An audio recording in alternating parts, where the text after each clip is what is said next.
અબુધાબીના crown prince Sheikh Khalid બિન મોહમ્મદ બિન Zayed અલ નાહયાન ભારતની પ્રથમ સત્તાવાર મુલાકાતે દિલ્હી પહોંચ્યા છે।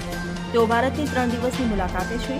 એરપોર્ટ પર કેન્દ્રીય મંત્રી પિયુષ ગોયલે તેમનું ઔપચારિક સ્વાગત કર્યું હતું। ક્રાઉન પ્રિન્સ સાથે યુએઈના અનેક મંત્રીઓ અને એક બિઝનેસ ડેલિગેશન પણ ભારત આવ્યું છે।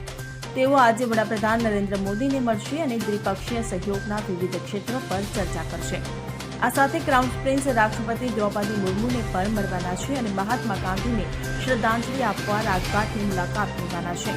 જે બાદ મંગળવારે શેખ ખાલિદ બિન મોહમ્મદ બિન ઝાયદ અલ નાહયાન બિઝનેસ ફોરમમાં ભાગ લેવા માટે મુંબઈની મુલાકાત લેશે, જેમાં બંને દેશોના બિઝનેસ લીડર્સ હાજરી આપશે।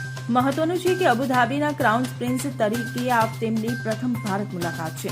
ત્યારે તાજેતરના વર્ષોમાં ભારત અને યુએઈ વચ્ચેની વ્યાપક વ્યૂહાત્મક ભાગીદારી રાજકારણ, વેપાર, રોકાણ, કનેક્ટિવિટી, ઉર્જા, ટેકનોલોજી, શિક્ષણ અને સંસ્કૃતિ સહિતના ઘણા ક્ષેત્રોમાં ગાઢ બની છે। ત્યારે ક્રાઉન પ્રિન્સની મુલાકાત ભારત યુએઈ દ્વિપક્ષીય સંબંધોને વધુ મજબૂત કરશે અને નવા અને ઉભરતા ક્ષેત્રોમાં ભાગીદારી માટેના માર્ગો ખોલશે। Bureau report CN24 news. હવે જુઓ દેશ દુનિયાની તમામ ખબરો તમારી આંગળીના ટેરવે। ઉઠાવો મોબાઈલ અને ગૂગલ પ્લે સ્ટોર પરથી ડાઉનલોડ કરો અમારી CN24 ન્યૂઝ મોબાઈલ એપ।